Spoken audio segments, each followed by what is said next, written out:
ಈಗಾಗಲೇ ಧರ್ಮಸ್ಥಳ ವಿಚಾರಕ್ಕೆ ಸಂಬಂಧಪಟ್ಟಂತೆ ಏನೇನು ಬೆಳವಣಿಗೆ ಆಗ್ತಾ ಇದೆ ಅಂತ ನೋಡ್ತಾ ಇದ್ವಿ. ಆದರೆ ಸೌಜನ್ಯ ಕೇಸ್ನಲ್ಲಿ ಹೋರಾಟವನ್ನ ನಡೆಸ್ತಾ ಇರುವಂತ ಮಹೇಶ್ ಶೆಟ್ಟಿ ತಿಮ್ರೋಡಿ ಅವರಿಗೆ ನೋಟಿಸ್ ಅನ್ನ ಕೊಡಲಾಗಿದೆ ಅಂತ ಗೊತ್ತಾಗ್ತಾ ಇರುವಂತ ವಿಚಾರ. ಅದು ಕೂಡ ಪೊಲೀಸ್ನವರು ಮನೆ ಬಾಗಿಲಿಗೆ ಹೋಗಿ ಅಂಟಿಸಿ ಬಂದಿದ್ದಾರೆ ಅಂತ ಗೊತ್ತಾಗ್ತಾ ಇದೆ. ಬಂಗ್ಲೆಗೂಡದಲ್ಲಿ ಒಂದ್ ಕಡೆ ಬಗದಷ್ಟು ಸಿಗ್ತಾವೆ ಬುರುಡೆಗಳು. ಆ ವಿಚಾರ ಮಾತಾಡ್ತೀನಿ. ಅದಕ್ಕೆ ಮುಂಚೆ ಏನೇನು ಆಯ್ತು ಅಂತ ಹೇಳ್ತಾ ಹೋಗ್ತೀನಿ. ಬಂಗ್ಲೆಗೂಡದಲ್ಲಿ ಒಟ್ಟು 7 ಅಸ್ಥಿ ಪತ್ತೆಯಾಗಿದೆ. ಮೊನ್ನೆ 5 ಬುರುಡೆ, ನಿನ್ನೆ 2 ಬುರುಡೆ. ಹಾಗಾದ್ರೆ ಇವತ್ತೆಷ್ಟು? ಬಂಗ್ಲೆಗೂಡದ ರಹಸ್ಯ ಬೆನ್ನಟ್ಟಿದ್ದ SIT ಇಂದು ಮತ್ತಷ್ಟು ಚುರುಕುಗೊಂಡ ತನಿಖೆ ಮೇಲೆ ತನಿಖೆಯನ್ನ ನಡೆಸ್ತಾ ಇದ್ರೆ ಏನೇನೆಲ್ಲ ಹೊರಗೆ ಬರುತ್ತೆ ಅನ್ನುವಂಥದ್ದು ಕೂಡ ಗೊತ್ತಾಗ್ಬೇಕಾಗತ್ತೆ. ಈಗ ಸದ್ಯ SIT ಅಧಿಕಾರಿಗಳು ವಿಠಲ್ ಗೌಡ ಅವರು ಏನು ಹೇಳಿಕೆಯನ್ನ ಕೊಟ್ಟಿದ್ದಾರೆ SIT ಅಧಿಕಾರಿಗಳ ಮುಂದೆ, ಜೊತೆಗೆ ಯೂಟ್ಯೂಬ್ ನಲ್ಲಿ ಬಂದ್ಬಿಟ್ಟು ಒಂದು ವಿಡಿಯೋವನ್ನ ಹರಿಬಿಟ್ಟಿದ್ರು. ಸೊ ಇಲ್ಲಿ ಇದೆ ನೋಡಿ ಅಸ್ಥಿ ಪಂಜರ ಹಾಗೆ ತಲೆ ಬುರುಡೆ ಅಂತ ಹೇಳ್ಬಿಟ್ಟಿದ್ದಾರೆ. ಅವ್ರು ಹೇಳದ್ ಲೆಕ್ಕದಲ್ಲಿಗೆ ಸಿಗ್ತಾ ಇದೆ 7 ಬುರುಡೆ ಮೂಳೆಗಳು. ಫಸ್ಟ್ ಡೇ 107 ಮೂಳೆ, ಮತ್ತೆಷ್ಟು ಮೂಳೆಗಳು? ನಿನ್ನೆ 2 ಅಸ್ಥಿ ಪಂಜರದ ಬುರುಡೆಗಳು ಪತ್ತೆಯಾಗಿವೆ. ಸೊ ಇದನ್ನ ನೋಡ್ತಾ ಹೋದ್ರೆ ಎಲ್ಲೋ ಒಂದ್ ಕಡೆ ಒಂದಿಷ್ಟು ಗೊಂದಲ. ಯಾರು ತಗೊಂಡು ಬಂದು ಹಾಕಿದ್ರು? ಇಲ್ಲಿ ಬುರುಡೆ ಇರ್ಬೋದು, ಮತ್ತೊಂದು ಮಗದೊಂದು, ಅಥವಾ ಇನ್ನೇನಾದ್ರೂ ಕೊಲೆ ಮಾಡಿ ತಗೊಂಡು ಬಂದು ಬಿಸಾಕ್ ಹೋದ್ರ, ಅಥವಾ ಸೂಸೈಡ್ ಮಾಡ್ಕೊಂಡ್ರ? ಒಂದಿಷ್ಟನೇ ಹೇಳೋದು ಸೂಸೈಡ್ ಪಾಯಿಂಟ್, ಇದು ಸೂಸೈಡ್ ಮಾಡ್ಕೊಳ್ತಾರೆ ಅಂತ. ಇನ್ನೊಂದಿಷ್ಟನೇ ಹೇಳುವಂತ ಪ್ರಕಾರ ನರಬಲಿ ಮಾಡ್ಕೊಂಡು ಹೋದ್ರ. ಹಾಗಾದ್ರೆ ಅಲ್ಲಿ ವಾಮಾಚಾರ ನಡೀತಾ ಇದೆ. ಅಂತ ಸಂದರ್ಭದಲ್ಲಿ ಯಾರೋ ಕಾಣೆಯಾಗಿರುವಂತ ವ್ಯಕ್ತಿ ಅಂತ ಹೇಳ್ಕೊಂಡು ಎತ್ಕೊಂಡು ಬಂದು ಅಲ್ಲಿ ನರಬಲಿ ಮಾಡಿದ್ರೆ ಎನ್ನುವಂತ ಪ್ರಶ್ನೆ ಉದ್ಭವ ಆಗ್ತಾ ಇದೆ. ಎಲ್ಲ ಆರೋಪಗಳು ಕೂಡ ಕೇಳಿ ಬರ್ತಾ ಇದೆ. ಸೊ ಇಂಥ ಸಂದರ್ಭದಲ್ಲಿ ಏನಾಗ್ತಿದೆ ಅಂತ ಹೇಳಿದ್ರೆ, ವಿಚಾರಣೆಯನ್ನ ನಡೆಸ್ತಾ ಇರುವಂತ SIT ಅಧಿಕಾರಿಗಳು ನಿಷ್ಪಕ್ಷಪಾತವಾದಂತ ತನಿಖೆಯನ್ನ ನಡೆಸಬೇಕಾಗತ್ತೆ. ಸದ್ಯ ಈಗ ಇದೇ ವಿಚಾರ ಕೂಡ ಹೈಕೋರ್ಟ್ನಲ್ಲೂ ಕೂಡ ನಿನ್ನೆ ನಾವು ನೋಡಿದ್ವಿ. ಚಿನ್ನಯ್ಯನ ವಿಚಾರಕ್ಕೆ ಸಂಬಂಧಪಟ್ಟಂತೆ ಚಿನ್ನಯ್ಯ ಸುಳ್ಳು ಹೇಳಿದ್ದಾನೆ, ಆರೋಪ ಮಾಡಿದ್ದಾನೆ, ಷಡ್ಯಂತ್ರ ಮಾಡಿದ್ದಾನೆ ಅಂತ ಹೇಳ್ತಾ ಇದ್ದಾರೆ. ಜೊತೆಗೆ ನಿನ್ನೆ ಸರ್ಕಾರಿ ಪರ ವಕೀಲರಾದಂಥ ಅವರು ಕೂಡ ಹೈಕೋರ್ಟ್ ಅಲ್ಲಿ ಒಂದು ಮಾತು ಹೇಳಿದ್ರು, ಇದೆಲ್ಲವೂ ಕೂಡ ಷಡ್ಯಂತ್ರವನ್ನ ಮಾಡಲಾಗ್ತಾ ಇದೆ ಅಂತ. ಈ ದಿನಮಾನಗಳ ಹಿಂದೆ ಉಪಮುಖ್ಯಮಂತ್ರಿ DK ಶಿವಕುಮಾರ್ ಅವರು ಕೂಡ ಹೇಳಿದ್ರು, ಇದೆಲ್ಲವೂ ಕೂಡ ಷಡ್ಯಂತ್ರ ಅಂತ ಹೇಳ್ತಾ ಇದ್ರು. ನಮಗಿದ್ಯಾವುದು ಬೇಡ, ಷಡ್ಯಂತ್ರ ಆಗಲಿ, ಕುತಂತ್ರ ಆಗಲಿ, ಮತ್ತೆ ಇನ್ನೇನೇ ಆಗಲಿ, ಜಸ್ಟಿಸ್ ಫಾರ್ ಸೌಜನ್ಯ, ಜೊತೆಗೆ ಈ ಬುರುಡೆ ಪ್ರಕರಣಕ್ಕೆ ನ್ಯಾಯ ಸಿಗಬೇಕು. ಏನ್ ಕತೆ ಏನಂತ ಸತ್ಯತೆ ಹೊರಗಡೆ ಬರಬೇಕು. ಎಲ್ಲರೂ ಕೂಡ ಅದನ್ನೇ ಕೇಳ್ಕೊಳ್ತಾ ಇರುವಂತದ್ದು. ಸೊ ಇಲ್ಲಿ SIT ಮಾಡಿರುವಂತ ಉದ್ದೇಶ ಏನಾಗಿದೆ ಅಂತ ಹೇಳಿದ್ರೆ, ಕೇವಲ ಬುರುಡೆ ಚಿನ್ನಯ್ಯ ಬಿಟ್ಟಿರುವಂತ ಕತೆಗೆ ಮಾತ್ರ ಸೀಮಿತ ಅಲ್ಲ. ಅಲ್ಲಿ 20 ವರ್ಷಗಳಿಂದ ಈಚೆಗೆ ಏನೇನು ಆಯ್ತು, ಏನೇನು ಆಗಿದೆ, ಸೊ ಅಲ್ಲಿ ಕಾಣೆ ಆದವರು ಇರ್ಬೋದು, ಅಥವಾ ಅಪರಿಚಿತ ಕೊಲೆ, ಶವ ಎಲ್ಲ ಸಿಕ್ಕಿದೆ ಅಂತ ಹೇಳ್ತಾ ಇದ್ದಾರಲ್ಲ, ಅದ್ರ ಬಗ್ಗೆ ತನಿಖೆ ಆಗಬೇಕು ಎನ್ನುವಂಥ ನಿಟ್ಟಿನಲ್ಲಿ SIT ಅಧಿಕಾರಿಗಳನ್ನ ನೇಮಕ ಮಾಡಿರುವಂಥದ್ದು. ಸುಮ್ಮನೆ ಮಾಡಿಲ್ಲ. ಸುಮ್ಮನೆ ಆಗಿದ್ರೆ ಫಸ್ಟ್ ಸಿದ್ದರಾಮಯ್ಯವ್ರಿಗೆ ಏನು ಸ್ಟೇಟ್ಮೆಂಟ್ ಕೊಟ್ಟರು, ಅಯ್ಯೋ ಅಲ್ಲಿ ಬೆಳ್ತಂಗಡಿ ಪೊಲೀಸರು ಇದ್ರಲ್ಲಪ್ಪ, ತನಿಖೆ ಮಾಡ್ತಾರೆ ಬಿಡಿ ಅಂತ ಹೇಳಿಬಿಟ್ರು. ಯಾರು? ಸಿದ್ದರಾಮಯ್ಯವರು. ಅದಾದ ನಂತರ ಫೋರ್ಸು ಪ್ರೆಷರ್ ಜಾಸ್ತಿ ಆಯಿತು. ಅದಾದ ನಂತರ SIT ತನಿಖೆಯನ್ನ ಮಾಡಲಿ ಅಂತ ಟೀಮನ್ನು ರೆಡಿ ಮಾಡಿದ್ರು. ಆದರೆ SIT ಅಧಿಕಾರಿಗಳು ನಾರ್ಮಲ್ ಪೊಲೀಸ್ ಸ್ಟೇಷನಲ್ಲಿ SI ಮಾಡ್ತಾರಲ್ಲ, ಆ ತನಿಖೆ ಅಲ್ಲ. ಕಂಪ್ಲೇಂಟ್ ಕೊಟ್ಟಿದ್ದಾರೆ, ಕಂಪ್ಲೇಂಟಿಗೆ ಅನುಗುಣವಾಗಿ ತನಿಖೆಯನ್ನು ನಡೆಸ್ತಾ ಇದ್ದಾರೆ. ಸತ್ಯತೆ ಎಲ್ಲವನ್ನೂ ಕೂಡ ಹೊರಗಡೆ ತರಬೇಕಾಗತ್ತೆ. ಏನು ಸತ್ಯ ಇದೆ ಅವೆಲ್ಲವನ್ನು ಕೂಡ ಹೊರಗಡೆ ತರಬೇಕು ಎನ್ನುವಂಥ ನಿಟ್ಟಿನಲ್ಲಿ ತನಿಖೆಯನ್ನು ನಡೆಸಬೇಕಾಗತ್ತೆ. ಯಾವ ಪ್ರಭಾವಿ ಇರಬಹುದು, ಯಾವನೇ ಆಗಿರಬಹುದು, ಅವನೇನು ಹೇಳ್ತಾನಂತ ಹೇಳ್ಕೊಂಡು ಪ್ರಭಾವಕ್ಕೆ ಒಳಗಾಗಬಾರ್ದು. ಆ ನಿಟ್ಟಿನಲ್ಲಿ ತನಿಖೆಯನ್ನು ನಡೆಸಬೇಕಾಗತ್ತೆ. ಸತ್ಯ ಯಾರೇ ಮಾಡಿರಲಿ, ಬೇಕಾದ್ರೆ ಸತ್ಯ ಹೊರಗಡೆ ಬರಬೇಕು ಎನ್ನುವಂಥ ನಿಲುವು ನಮ್ಮ ಇಡೀ ದೇಶದ ಜನರ ಕಾತರತೆಯಿಂದ ಕಾಯ್ತಾ ಇರುವಂಥ ವಿಚಾರ. ಸದ್ಯ ಇನ್ನೊಂದು ಅಪ್ಡೇಟ್ಸ್ ಕೂಡ ಬರ್ತಾ ಇರುವಂಥದ್ದು. 7 ಬುರುಡೆಗಳು, 106 ಮೂಳೆಗಳು ಪತ್ತೆಯಾಗಿದೆ. ನಿನ್ನೆ ಬಂಗ್ಲೆಗೂಡದಲ್ಲಿ ಭೂಮಿಯ ಮೇಲ್ಭಾಗದಲ್ಲೇ ಪತ್ತೆಯಾಗಿರುವಂಥದ್ದು ಇವೆಲ್ಲವೂ ಕೂಡ. ಸೊ ಮರಕ್ಕೆ ನೇತಾಡುತ್ತಾ ಕಾಣಿಸಿರುವಂತಹ ಹಗ್ಗ, ಸೀರೆ ಯಾರದ್ದು ಎನ್ನುವಂತ ಪ್ರಶ್ನೆ, ಅಲ್ಲಿ ಸತ್ತವರದ್ದು ಆತ್ಮಹತ್ಯೆಯೋ ಅಥವಾ ಕೊಲೆ ಎನ್ನುವಂತ ಪ್ರಶ್ನೆ ಉದ್ಭವ ಆಗ್ತಾ ಇದೆ. ಮತ್ತಷ್ಟು ತನಿಖೆಯನ್ನ ಚುರುಕುಗೊಳಿಸಿದೆ ಈಗ SIT. ಸದ್ಯಕ್ಕೆ ಏನೇನು ಆಗ್ತಾ ಇದೆ ಬೆಳವಣಿಗೆ ದಿನಂಪ್ರತಿ ಇದೆಲ್ಲ ಸುಮ್ಮನೆ ಕತೆ ಕಟ್ಟಿ ಯಾರೋ ಯೂಟ್ಯೂಬ್ ಅಲ್ಲೋ ಮಾಡಿ ಹೇಳೋ ಸೀನ್ ಅಲ್ಲ ಇದೆಲ್ಲ. ಇದೆಲ್ಲವೂ ಕೂಡ SIT ಅಧಿಕಾರಿಗಳು ನಿನ್ನೆ ಹೋಗಿ ಅಲ್ಲಿ ಏನ್ ಮಾಡಿದ್ರು, ಶೋಧ ಕಾರ್ಯ ನಡೆಸಿದ್ರು. ಅದಾದ ನಂತರ ಮೂಳೆಗಳು ಸಿಕ್ಕಿದೆ ತಾನೆ, ಅದನ್ನು ತೋರಿಸಿದ್ವಿ ತಾನೆ ನಾವು. ಆ ವಿಜುವಲ್ಸ್ ಹಾಕಿ ಅದನ್ನು, ಮೂಳೆಗಳು, ಪೈಪು, ಆಮೇಲೆ ಕವರ್ ಎಲ್ಲ ತೆಗೆದುಕೊಂಡು ಬಂದಿರೋಲ್ಲ, ಮೂಳೆಗಳನ್ನು ಸಂಗ್ರಹ ಮಾಡ್ಕೊಂಡಿದ್ರಲ್ಲ, ವಿಜುವಲ್ಸ್ ಹಾಕಿ ಅದು ನೋಡಿ. ಅವೆಲ್ಲವೂ ಕೂಡ ಕಣ್ಣಿಗೆ ಕಾಣಿಸ್ತಾ ಇರುವಂಥದ್ದು. ಸುಮ್ಮನೆ ಎಲ್ಲೋ ಸಿಕ್ಕಿದ್ದು, ಏನೋ ಮಾಡಿದ್ರು, ಇದ್ಯಾವುದೋ ಗೂಗಲ್ಲು ಅಥವಾ ವಿಡಿಯೋ ಅಲ್ಲ. ಸಿಕ್ಕಿದೆ ಹೌದಲ್ವಾ ಮೂಳೆ, ಸಿಕ್ಕಿದೆ ಹೌದಲ್ವಾ ಬುರುಡೆ, ತನಿಖೆ ಮಾಡಿ. ಒಂದಕ್ಕೊಂದು ಐಡೆಂಟಿಟಿ ಸಿಕ್ಕಿದೆ. ಇವಾಗ ಒಬ್ಬರದ್ದು ID ಕಾರ್ಡ್ ಸಿಕ್ಬಿಡ್ತು, ಪುಣ್ಯಾತ್ಮ ಅನ್ಸುತ್ತೆ, ಪಿತೃಪಕ್ಷ ಬೇರೆ. ಇಂಥ ಸಂದರ್ಭದಲ್ಲಿ ತನ್ನ ತಂದೆಯನ್ನು ಕಳ್ಕೊಂಡ ನಂತರ ಅವನಿಗೆ 7 ವರ್ಷದ ನಂತರ ಆತನ ತಂದೆ ಎಲುಬುಗಳು ಪತ್ತೆಯಾಗಿದೆ, ಬುರುಡೆ ಪತ್ತೆಯಾಗಿದೆ. ತಕ್ಷಣ ಈಗ ಆತನದ್ದೇ ಅಂತ ಹೇಳೋಕೆ ಆಗಲ್ಲ ಅಂತ ಹೇಳ್ತಾ ಇದ್ರು. ಆದರೆ ಸಿಕ್ಕ ತಕ್ಷಣ DNA ಮಾಡ್ತಾರೆ. ವೈದ್ಯರು ಕೂಡ ಒಂದು ಸ್ಪಷ್ಟನೆ ಕೊಟ್ಟಿದ್ದಾರೆ ಎನ್ನುವಂಥದ್ದು ಮೂಲಗಳಿಂದ ಮಾಹಿತಿ ಸಿಗ್ತಾ ಇರುವಂಥದ್ದು. ಅದು ಹೌದು, ಆತನದ್ದೇ ಅಂತ ಗೊತ್ತಾಗ್ತಾ ಇದೆ. ಹಾಗಾದರೆ ಇನ್ನು 6 ಬುರುಡೆ ಯಾರದ್ದು ಎನ್ನುವಂಥ ಪ್ರಶ್ನೆ ಉದ್ಭವ ಆಗ್ತಾ ಇದೆ. ಜೊತೆಗೆ ಏನಾದರೂ ಆತ್ಮಹತ್ಯೆ ಮಾಡ್ಕೊಂಡ್ರ, ಇಲ್ಲ ಕೊಲೆ ಆಗಿದೆಯಾ, ಹಾಗಾದರೆ ಕೊಲೆ ಮಾಡಿ ತೆಗೆದುಕೊಂಡು ಬಂದು ಇಲ್ಲಿ ಹಾಕಿ ಅಂದರೆ ಬಿಸಾಕ್ಬಿಟ್ಟು ಹೋಗಿದ್ರಾ ಎನ್ನುವಂಥ ಪ್ರಶ್ನೆ ಈಗ ಉದ್ಭವ ಆಗ್ತಾ ಇದೆ. ಹಾಗಾದರೆ ಏನೇನು ಆಗ್ತಾ ಇದೆ, ಜನರಲ್ಲೂ ಕೂಡ ಕ್ಯೂರಿಯಾಸಿಟಿ ಸ್ಟಾರ್ಟ್ ಆಗಿಬಿಟ್ಟಿದೆ. ಈ ಬುರುಡೆ ಹೊತ್ಕೊಂಡು ಬಂದಂಥ ಸಂದರ್ಭದಲ್ಲೇ ಕ್ಯೂರಿಯಾಸಿಟಿ, ಯಾರದ್ದಪ್ಪ ಈ ಬುರುಡೆ, ಎಲ್ಲಿಂದ ಬಂತು, ಏನು ಕತೆ ಅಂತ ಹೇಳ್ಕೊಂಡು. ಅದಕ್ಕೆ SIT ರಚನೆ ಮಾಡಿದ್ದು. ಸೊ SIT ರಚನೆಯಲ್ಲಿ ಚಿನ್ನಯ್ಯ ಏನು ಆರೋಪ ಮಾಡಿದ್ದಾನೆ, ಚಿನ್ನಯ್ಯ ನೋಡಿ ಫಸ್ಟ್ ದೂರುದಾರನಾಗಿ ಬಂದ, ಸಾಕ್ಷ್ಯದಾರ ಆದ, ಈಗ ಆರೋಪಿ ಆಗಿಬಿಟ್ಟಿದ್ದಾನೆ. ಆತ ಆರೋಪಿ ಆಗೋಕೆ ಸಾಕಷ್ಟು ಕಾರಣಗಳಿವೆ.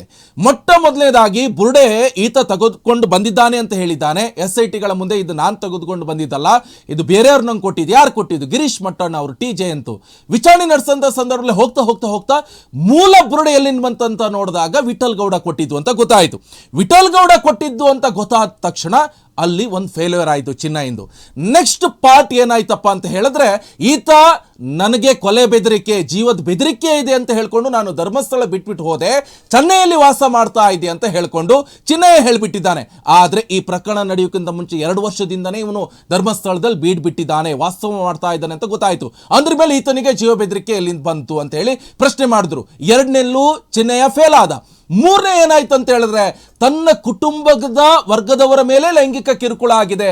ಸೊ ಕಿರುಕುಳ ಆದಂತ ಸಂದರ್ಭದಲ್ಲಿ ಏನಾಯ್ತು ಅಂತ ಹೇಳಿದ್ರೆ, ಸೊ ಅದ್ರ ಬಗ್ಗೆ ಪ್ರಶ್ನೆ ಮಾಡಿದ್ರು, ಯಾರು, ಯಾಕೆ, ಏನು, ಎತ್ತ ಅಂತ.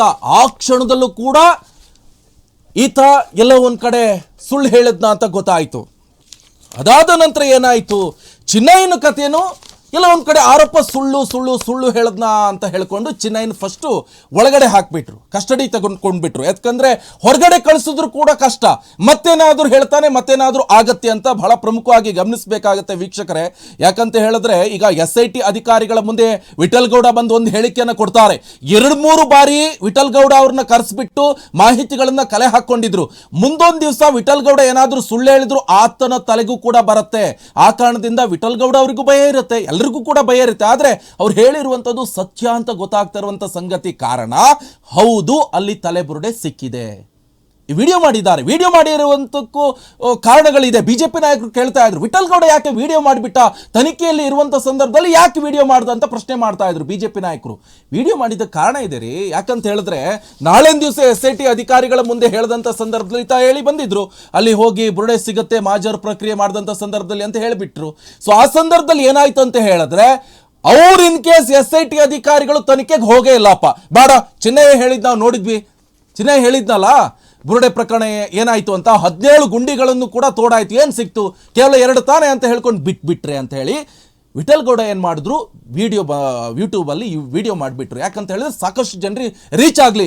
ನಾಳೆ ದಿವಸ ತನಿಖೆಯನ್ನು ಲೋಪ ಆಯ್ತಪ್ಪ, ನಾನು ತೋರಿಸಿರುವಂಥ ಜಾಗಕ್ಕೆ ಕರ್ಕೊಂಡು ಹೋಗಿಲ್ಲ ಅಂತ ಹೇಳ್ಕೊಂಡು ವಿಠಲ್ ಗೌಡ ಕೇಳಿದ್ರು ಕೂಡ ಆಗೋದು SITಗೆ ಎಲ್ಲ ಒಂದು ಕಡೆ ವೈಫಲ್ಯ. ಸೊ ಈ ಹಿನ್ನೆಲೆಯಲ್ಲಿ ಏನು ಮಾಡಿದ್ರು, ಲೋಪ ಆಗಬಹುದು. ಈ ಹಿನ್ನೆಲೆಯಲ್ಲಿ ಕರ್ಕೊಂಡು ಹೋದ ನಂತರ 7 ಬುರುಡೆ ರೀ, ಏನು ಕಡಿಮೆನ? ಹಾಗಾದ್ರೆ ಬೇಕಲ್ವ ಇವಾಗ ಸುಸೈಡ್ ಪಾಯಿಂಟ್ ಅಥವಾ ಇನ್ನೊಂದು ಮತ್ತೊಂದು, ಆ ತಲೆಬುರುಡೆ ಎಲ್ಲಿಂದ ಬಂತು ಅಂತ ಬೇಕು. ಇವಾಗ ಚಿನ್ನಯ್ಯ ಬುರುಡೆ ತಗೊಂಡ್ಕೊಂಡು ಬಂದಂಥ ಸಂದರ್ಭದಲ್ಲಿ ತನಿಖೆ ಏನು ಮಾಡಿದ್ರು, ಯಾರು ಕೊಟ್ಟಿದ್ರು, ಏನು ಎತ್ತ ಗೊತ್ತಾಯ್ತು. ಇಲ್ಲಿ ಯಾವ ಪ್ಲೇಸಲ್ಲಿ ಸಿಕ್ತಲ್ವ ಇವಾಗ ಬಂಗ್ಲೆಗುಟ್ಟದಲ್ಲಿ, ಅದು ಎಲ್ಲಿಂದು, ಹೇಗೆ ಬಂತು, ಕೊಲೆ ಮಾಡಿ ಹಾಕಿದ್ರ ಅಥವಾ ಸುಸೈಡ್ ಮಾಡ್ಕೊಂಡ್ರ, ಪ್ರಶ್ನೆಗೆ ಉತ್ತರ ಸಿಗ್ಲೇಬೇಕು, ಎಲ್ಲದಕ್ಕೂ ಕೂಡ ಸಿಗ್ಲೇಬೇಕು. ಯಾಕಂತ ಹೇಳಿದ್ರೆ ಅಲ್ಲಿ ಏನು ಏಲಿಯನ್ಸ್ಗಳು ಬಂದು ಹಾಕಿ ಬಿಸಾಕ್ ಹೋಗಿದ್ರ, ಅಲ್ಲಿ ಏಲಿಯನ್ಸ್ಗಳೆಲ್ಲ ಬಂದ್ಬಿಟ್ಟು ಏನು ಅಲ್ಲಿ ಕೊಲೆ ಮಾಡಿಬಿಟ್ಟು ಹಾಕೋದ್ರ? ಮನುಷ್ಯರೇ ತಾನೆ. ತನಿಖೆ ಕ್ಲಿಯರ್ ಆಗಿ ನಡೆಸಬೇಕಾಗತ್ತೆ. ಸುಮ್ಮನೆ ತನಿಖೆ ನಡೆಸ್ಬಿಟ್ಟು ಏನೇನು ಮಾಡೋಕೆ ಹೋಗಬಾರ್ದು. ಏನು ಅಷ್ಟು ಈಸಿಯಾಗಿ ಏನು ಮನುಷ್ಯದ ಪ್ರಾಣಕ್ಕೇನು ಲೆಕ್ಕ ಅಲ್ವಾ? ಹಾಗಾದರೆ ಹೆತ್ತು ಹೊತ್ತು ಸಾಕಿ ಇನ್ಯಾರ್ದೋ ಫ್ಯಾಮಿಲಿಗೆ ತಂದೆ ತಾಯಿನೋ ಹೆಂಡತಿ ಮಕ್ಕಳಾಗಿರ್ತಾರೆ, ಅದಕ್ಕೇನು ಲೆಕ್ಕ ಇಲ್ವಾ ಹಾಗಾದರೆ? ಓಕೆ, ಒಂದಿಷ್ಟು ಜನ ಹೇಳ್ತಾ ಇದ್ರೆ ಸುಸೈಡ್ ಸ್ಪಾಟ್ ಅದು, ಅಲ್ಲಿ ಧರ್ಮಸ್ಥಳದಲ್ಲಿ ಸಾವನ್ನಪ್ಪಿದ್ರೆ ಮೋಕ್ಷ ಸಿಗುತ್ತೆ ಅಂತ. ಹೌದು, ಕಾಶಿಯಲ್ಲೂ ಹೋಗುತ್ತೆ, ಗಂಗೆಲ್ಲೂ ಹೋಗ್ತಾರೆ. ಆದರೆ 17 ವರ್ಷದ ಒಂದು ಯುವತಿ ಹೇಗೆ ಸತ್ತೋದ್ಲು? ಎನ್ನುವಂಥ ಪ್ರಶ್ನೆ ಕೂಡ ಉದ್ಭವ ಆಗ್ತಾ ಇದೆ. ಶರಾವತಿ ಲಾಡ್ಜ್ನಲ್ಲಿ ಒಬ್ಳು ಮಹಿಳೆ ಕೊಲೆಯಾಗಿ ಬಿಟ್ಟಿದ್ಲು. ಬೆಳಿಗ್ಗೆ ಅವಳದು ಬಾಡಿ ಸಿಕ್ತು, ಸಂಜೆ ಒಳಗೆ ದಫನ್ ಮಾಡಿಬಿಟ್ರು. ದಫನ್ ಮಾಡುವಂಥ ರೈಟ್ಸ್ ಯಾರು ಕೊಟ್ಟರು ಇಂಥ ಕೊಲೆ ಪ್ರಕರಣದಲ್ಲಿ? ಮಣ್ಣು ಮಾಡ್ಬೇಕ್ರಿ. ನಾಳೆ ದಿವಸ ಇದೇ ಥರ ಆಯ್ತಲ್ಲ. ಇವಾಗ 7 ವರ್ಷದ ನಂತರ ಈಗ ಒಬ್ಬ ಐಡೆಂಟಿಟಿ ಕಾರ್ಡ್ ಸಿಕ್ತಂಥ ಸಂದರ್ಭದಲ್ಲಿ ತನ್ನ ತಂದೆ ಅಂತ ಬಂದ್ರಲ್ಲ, ಹಾಗೆ ಬರ್ಬೋದು. ಅಪರಿಚಿತ ಶವ ಹೇಗಾಗತ್ತದು ಅಂತ ಪ್ರಶ್ನೆ ಮಾಡ್ತಾ ಇದ್ದಾರೆ. ಈಗ ಸಾಕಷ್ಟು ಗೊಂದಲ ಇರುವಂಥದ್ದು. ಅಲ್ಲಿ 7 ಬುರುಡೆ ಸಿಕ್ತಲ್ಲ, ಯಾರದ್ದು ಏನು ಕತೆ, ಇನ್ನು ಹುಡುಕ್ತಾ ಹೋದಂಥ ಸಂದರ್ಭದಲ್ಲಿ ಎಷ್ಟು ಸಿಗ್ಬೋದು? ಹಾಗಾದರೆ ಒಂದು ಸುಸೈಡ್ ಸ್ಪಾಟ್ ಅಂತ ಗೊತ್ತಾದರೆ ಅಲ್ಲಿ ಬೇಲಿ ಹಾಕ್ಬೋದು, ಯಾರಿಗೂ ಅವಕಾಶ ಇಲ್ಲ ಅಂತ ಹೇಳ್ಕೊಂಡು ಬಿಟ್ಬಿಡ್ಬೋದು. ಮಾಡೋಕ್ಕಾಗಲ್ವ ಹಾಗಾದರೆ ಸರ್ಕಾರದವರಿಗೆ? ನಾರ್ಮಲಿ ಒಂದು ಕಾಡಿಗೆ ರಂಬೆ ಕೊಂಬೆ ಕಡಿಯೋಕೆ ಹೋದಂಥ ಸಂದರ್ಭದಲ್ಲಿ ರೈತರನ್ನೇ ಬಿಡ್ತಾ ಇಲ್ಲ. ಕತ್ತಿ ಕೂಡಲೇ ಅದೆಲ್ಲ ಹೊಡ್ಕೊಂಡು ಹೋಗ್ತಾರಲ್ಲ ಕಡಿಯೋಕೆ, ಅದನ್ನೆಲ್ಲ ವಾಪಸ್ ತೆಗೆದುಕೊಂಡು ಬರ್ತಾರೆ, ವಶಕ್ಕೆ ಪಡಿತಾರೆ, ಒಳಗಡೆ ನುಗ್ಗೋಕೆ ಬಿಡೋಲ್ಲ. ಈ ರೀತಿಯಾಗಿ ಹೆಣ ಬಿಸಾಡಿ ಯಾರು ಹೋಗ್ತಾರ ಹಾಗಾದ್ರೆ? ಇಲ್ಲ ಸುಸೈಡ್ ಮಾಡ್ಕೊಂಡ್ರೆ ಗೊತ್ತಾಗಲ್ವ ಹಾಗಾದ್ರೆ? ವಾಸನೆ ಬರೋಲ್ಲ ಹಾಗಾದ್ರೆ? ಧರ್ಮಸ್ಥಳ ಗ್ರಾಮಸ್ಥರಿಗೆ ಯಾರಿಗೀಗ ಇದು ಮೂಗಿಲ್ವ ಹಾಗಾದ್ರೆ? ಗ್ರಾಮಸ್ಥರಿಗೆ ವಾಸನೆ ಬರಬೇಕಲ್ವಾ ಅಲ್ಲಿ? ಸೊ ಇಲ್ಲಿ ಒಂದಿಷ್ಟು ಗೊಂದಲ ಸೃಷ್ಟಿಯಾಗ್ತಾ ಇರುವಂಥ ಇದೇ ಕಾರಣಕ್ಕೆ SIT ತನಿಖೆ ಸ್ಪೀಡಲ್ಲಿ ಆಗಬೇಕು. ಆಮೆಗತಿಯಲ್ಲಿ ಹೋಗ್ತಾ ಇದೆ, ಮೊಲದ ಥರ ಸ್ಪೀಡಲ್ಲಿ ಹೋಗಬೇಕು ಅಂತ ಹೇಳ್ತಾರೆ. ನಾಳೆ ದಿವಸ ಇವರು ಒಬ್ಬೊಬ್ಬರೇ ಬಂದು ಕಂಪ್ಲೇಂಟ್ ಕೊಡ್ತಾ ಇದ್ರಲ್ಲ, ನಾಳೆ ದಿವಸ ತನಿಖೆ ಸರಿಯಾಗಿಲ್ಲ ಅಂತ ಹೇಳಿದ್ರೆ SIT ತನಿಖೆಯಲ್ಲಿ ಸಾಕಷ್ಟು ಲೋಪದೋಷಗಳಿವೆ ಅಂತ ಅದೇ ಜನ ಮಾತಾಡ್ಕೊಳ್ತಾರೆ. ನಿಧಾನ ಆದರೂ ರಿಸಲ್ಟ್ ಒಳ್ಳೆ ಸಿಗಲಿ, ಸತ್ಯ ಹೊರಗಡೆ ಬರಲಿ. ನಾವೇನು ಯಾರ ಪರ ಅಲ್ಲ. ಧರ್ಮಸ್ಥಳದವರು ಪರವಾಗಿ ಮಾತಾಡ್ತಿದ್ರಲ್ಲ, ಅವ್ರು ಹೇಳೋದೇ ಸತ್ಯ ಅಂತ ನಾವು ಹೇಳ್ತಾ ಇಲ್ಲ. ರೆಬೆಲ್ ಟಿವಿ ಎಲ್ಲೂ ಕೂಡ ನಾವೇನು ಕ್ಲೈಮ್ ಮಾಡ್ಕೊಳ್ತಾ ಇಲ್ಲ. ಅಥವಾ ಈ ಬುರುಡೆ ವಿಚಾರಕ್ಕೆ ಸಂಬಂಧಪಟ್ಟಂತೆ ಮಹೇಶ್ ಶೆಟ್ಟಿ ತಿಮ್ರೋಡಿ ಇರ್ಬೋದು, ಗಿರೀಶ್ ಮಟ್ಟಣ್ಣನವರು ಇರ್ಬೋದು, ಇವ್ರು ಹೇಳ್ತಾ ಇರುವಂಥದ್ದು ಸತ್ಯ ಅಂತಲೂ ನಾವು ಹೇಳ್ತಾ ಇಲ್ಲ. SIT ತನಿಖೆ ಮಾಡ್ತಾ ಇದೆ ಅಲ್ವಾ? ತನಿಖೆಯಲ್ಲಿ ಸಂದರ್ಭದಲ್ಲಿ ನಿಷ್ಪಕ್ಷಪಾತವಾದಂಥ ತನಿಖೆ ನಡೆಸಿ ಸತ್ಯ ಬರಬೇಕು. No left, no right, centre ಏನಿದೆ ಅದು ಹೊರಗಡೆ ಬರಬೇಕು. ಅದು ಹೊರಗಡೆ ಬರಬೇಕು. ಯಾಕಂತ ಹೇಳಿದ್ರೆ ಇಡೀ ಆ ಧರ್ಮಸ್ಥಳ ಎನ್ನುವಂಥ ಆ ಗ್ರಾಮಕ್ಕೆ ಕಳಂಕ. ಸೌಜನ್ಯ ಪ್ರಕರಣದಲ್ಲಿ ಇನ್ನೂ ಆರೋಪಿನ ಹಿಡಿಯೋಕ್ಕಾಗಲಿಲ್ಲ ಅಂತ, ಇನ್ನೂ ಆರೋಪಿನ ಹಿಡಿಯೋಕ್ಕಾಗಲಿಲ್ಲ. ಆನೆ ಮಾವುತ ಕೇಸ್ ಇರ್ಬೋದು, ಸೌಜನ್ಯ ಇರ್ಬೋದು, ವೇದಾವತಿ ಇರ್ಬೋದು, ಇವ್ರದ್ದೆಲ್ಲ ಕೇಸ್ ಸಂದರ್ಭದಲ್ಲಿ ಆರೋಪಿನ ಯಾಕೆ ಪತ್ತೆ ಹಚ್ಚೋಕ್ಕಾಗಲಿಲ್ಲ ಅಂತ ಪ್ರಶ್ನೆ ಮೂಡ್ತಾ ಇದೆ. ಯಾಕೆ ಆಗ್ತಾ ಇಲ್ಲ? ಏನು ಏಲಿಯನ್ಸ್ಗಳು ಬಂದು ಕೊಲೆ ಮಾಡಿಬಿಟ್ಟು ಓಡೋಗ್ಬಿಡ್ತಾರ ಹಾಗಾದರೆ? ಬೇರೆ ಅನ್ಯಗ್ರಹ ಜೀವಿಗಳೆಲ್ಲ ಬರ್ತಾರ? ಎಷ್ಟೆಷ್ಟು ಟೆಕ್ನಾಲಜಿ ಮುಂದುವರ್ಕೊಂಡು ಹೋಗ್ತಾ